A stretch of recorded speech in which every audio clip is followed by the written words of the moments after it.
La mañanera de Ángel correspondiente al viernes de la semana en curso. Hoy, para todo fin práctico, es el fin de la semana laboralmente hablando. Obligado es hoy comentar con usted dos sucesos que se registraron ayer. Uno en el Poder Legislativo, donde el Pleno en la Cámara de Diputados aprobó la extinción de 109 fideicomisos. La aritmética en las democracias gana votaciones. No es el argumento, no es la razón, sino es la voluntad del gobernante, en este caso en México un gobernante con una mentalidad caduca, atrasada, pensamiento único, gobierno unipersonal, y piensa ante la desesperación por la falta de recursos que la extinción de 109 fideicomisos, aduciendo cosas rayando en lo absurdo y con la sumisión casi de siervos de los integrantes de la fracción de Morena, más algunos diputados de otros partidos que llaman la chiquillada, lograron la aprobación de esa extinción. ¿Qué ganan? 68.470 millones de pesos. Para el nivel de dispendio y despilfarro del presidente López, ese monto ni a melón le va a saber. La desesperación domina sus decisiones y la falta de recursos para seguir sufragando programas del malestar, las obras de infraestructura que rayan en lo absurdo, como son el aeropuerto en Santa Lucía, Tren Maya, Dos Bocas, etc. Esa es la realidad que hay en el Poder Legislativo. Vamos a ver qué sucede en el Senado de la República, pero albergo yo pocas esperanzas de que esta vez el doctor Monreal se le apantere al presidente, haga una alianza con las fracciones de oposición y echen para atrás esa decisión tomada en diputados. Lo veo difícil, aun cuando a estas alturas del partido creo que el senador Monreal ya se dio cuenta que no goza del favor o de la simpatía de López para proponerlo el 2024 como candidato a la presidencia. No sé qué vaya a hacer, pero creo pues que la decisión en principio por parte del presidente estaría ya tomada. ¿Y qué va a hacer con esos 68,000 y tantos millones de pesos? Pues incorporarlos a la bolsa general y tirarlos como ha acostumbrado en este año 10 meses que lleva disque gobernando. El otro suceso se registró en lo que se llama técnicamente Tribunal Pleno, o sea, en el Pleno de la Suprema Corte de Justicia, donde ante algo que indebidamente se ha llamado consulta, pero que no lo es un engendro raro, simple y sencillamente para intentar cubrir la voluntad de López otra vez de tener un blanco claro en la elección intermedia, estar presente él de una manera indirecta en la campaña, atacando a fantasmas que él mismo ha creado. De 11, 6 votaron a favor de la posición del presidente de la República y 5 se mantuvieron firmes y apoyaron el dictamen que elaboró el ministro ponente. Acordaron también reformular la pregunta original que venía en el documento planteado por el presidente. Le voy a leer primero lo que planteó el presidente, que es la pregunta original.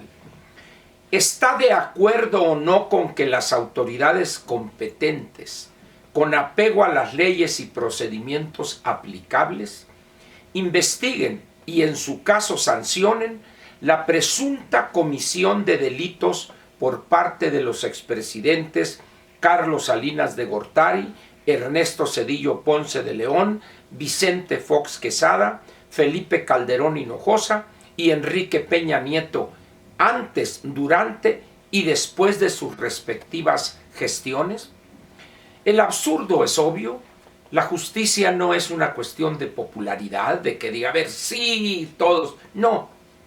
Cuando el gobernante, cuando tiene la presunción de la comisión de delitos, debe darle la instrucción o solicitar a la fiscalía que investigue e integre una carpeta de investigación. No es cuestión de consultar si se hace o no. Pero aquí hay cosas tan absurdas como esta. Cuando dice antes, durante y después de sus respectivas gestiones. ¿Qué tan antes? Pensemos en el caso del doctor Zedillo. ¿Qué tan antes? Cuando trabajó en Banco de México, cuando fue secretario de Educación. En el caso de Carlos Salinas de Gortari, cuando fue subsecretario de Programación y Presupuesto, o cuando fue secretario de Programación y Presupuesto. Es decir, ¿cómo es posible que alguien en su sano juicio, cómo es posible incluso que el director o jefe de la oficina jurídica, el licenciado Julio Scherer, que trae trapeando el apellido de su ilustre padre, apruebe esto y decirle, oiga, presidente, esto es una estupidez jurídicamente hablando, es una vergüenza esto? Bueno, no contento con esto, la Suprema Corte decide reformular la pregunta. Muy bien, y quedó así, agárrese. Ya quitaron el usted, la formalidad respetuosa para dirigirse al elector, al ciudadano, y ahora ya es el tuteo. ¿Estás de acuerdo o no en que se lleven a cabo las acciones pertinentes con apego al marco constitucional y legal para emprender un proceso de esclarecimiento de las decisiones políticas tomadas en los años pasados por los actores políticos, encaminado ese esclarecimiento, evidentemente, a garantizar la justicia y los derechos de las posibles víctimas? Aquí, otra vez, esta confusión. Pero primero, lo que me parece falto de respeto. ¿Estás de acuerdo? ¿De cuándo acá, en una pregunta de la importancia de esta, se dirigen así al elector? Pero en fin, bueno, ahí está el primero. Pero luego dicen, las decisiones políticas tomadas en los años pasados. ¿Cuántos años pasados? ¿Desde el sexenio de Ruiz Cortines? ¿De López Mateos o Díaz Ordaz? Es decir, ¿cuándo? Uno de los elementos que priva o debe privar en la cuestión legal es la precisión. Pero aquí dice, en los años pasados, y luego dice, por los actores políticos. ¿Cuáles actores políticos? ¿Quién es un actor político? Por ejemplo, un opinante en los espacios mediáticos, un analista político que escribe artículos teóricos sobre cuestión política, sociológica en México, algún rector de alguna institución de educación superior, algún legislador, un juez. ¿Quiénes son los actores políticos?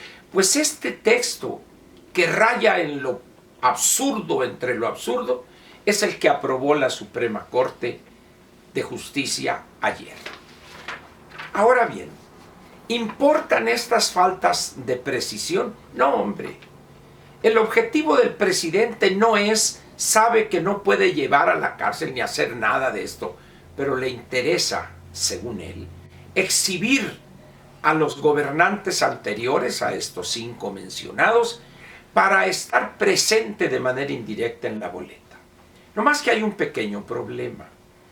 Esta consulta, si se llegare a efectuar, costaría alrededor de 10,000 millones de pesos y no se podría realizar en la misma fecha que la elección intermedia, sino el 1 de agosto del año próximo, es decir, 2 meses después de la elección intermedia. Y para que fuere vinculante la decisión tomada, debería participar cuando menos el 40% de la lista nominal. Si consideramos números más, números menos, que son 90 millones, 36 millones de electores deberían participar en esa consulta. No se va a lograr. La experiencia muestra que no se va a lograr. ¿Le importa eso a López? Por supuesto que no, hombre. Todo es parte de una farsa, de esa gobernación de escenografía que lo único que busca es entronizarse él como él en el gobierno unipersonal y de pensamiento único. Pero aquí surge una pregunta que rebasa esto. ¿Qué le deben esos 6 ministros de la Suprema Corte, hombres y mujeres, que votaron a favor de esa tontería, de esa estupidez jurídica? Entre esos 6, o todos esos 6, son personas con una gran experiencia en materia constitucional. Saben perfectamente, empezando por el actual presidente, saben, repito, empezando por el ministro presidente, que lo planteado por el presidente de la República es una aberración jurídica. Pero ¿qué le deben? ¿Qué elementos tienen para que alguien como el ministro Alfredo Gutiérrez Ortiz Mena haya votado a favor de esa aberración? O el mismo presidente de la Corte, ¿qué le saben? ¿Qué elementos le tienen ahí para una especie de extorsión o chantaje? Porque no podemos decir que no saben que eso es un absurdo. En el caso de la esposa del ingeniero Riobó, pues sabemos que hay ahí una relación. Yo habría esperado que ella, tal y como votó en cuestiones anteriores, haya manifestado una independencia. Hoy vemos que no es así. La otrora jefa del SAT, la señora Farhat, creo, también. Es decir, esa es la desgracia que tenemos hoy en la Suprema Corte. Sin embargo, ante la avalancha de juicios catastróficos, esto se ha perdido y que el Estado de Derecho, todo lo que seguramente ha leído usted, ¿en verdad piensa usted que una decisión como esta va a significar todas esas desgracias que dicen? Mire, ¿sabe usted quién se va a encargar en no muchos meses de poner a López en su lugar? La realidad. No tiene un 5 su gobierno ya. Se vienen situaciones en este año, al cierre de la economía, donde va a caer la captación tributaria. El año que entra va a ser un año todavía más difícil, con los rebrotes de la pandemia en varios países del mundo, con la situación que se va a generar en Estados Unidos, donde se ha alentado la recuperación económica, etcétera, etcétera. ¿Usted cree que se va a salir López con la suya? No, hombre. En un mundo abierto, interdependiente, globalizado, gobernantes como López no tienen hoy futuro. Más cuando la desgracia, la tragedia económica va a hacer que todavía se reduzcan más los recursos a su disposición. Alguien me dirá, oye Ángel, es que Hugo Chávez duró tanto. Sí, nomás que acuérdese a cuánto estaba el barril de petróleo cuando gobernó Hugo Chávez. A partir de que cae los precios de las materias primas, tanto Lula como la señora Dilma Rousseff y Maduro, etcétera, vea usted cómo están. México, en esa situación que hay ahorita, más rápido caerá López de ese pedestal en el que él mismo se ha colocado. Yo le pediría a usted que no caiga en ese pánico y que el Estado de Derecho se acabó y que la Corte. Es evidente que esos 6 que se plegaron por las razones que hubieran sido, serán recordados durante algunos años, pero todos ellos tienen tanto dinero y son tan cínicos que no les importa. Termino diciéndole a usted lo siguiente. México es un país de casi 130 millones de habitantes. ¿Cuántos de esos piensa usted que hoy están preocupados por el fallo de la Suprema Corte? ¿Cuántos piensa usted? Una ínfima minoría. Los demás, la casi totalidad de esos 130 millones, están preocupados por la violencia, por la caída en su ingreso. Eso es lo que deberíamos estar discutiendo. Le agradezco su atención y lo espero mañana en la sabatina y pasado mañana en la dominical. Gracias.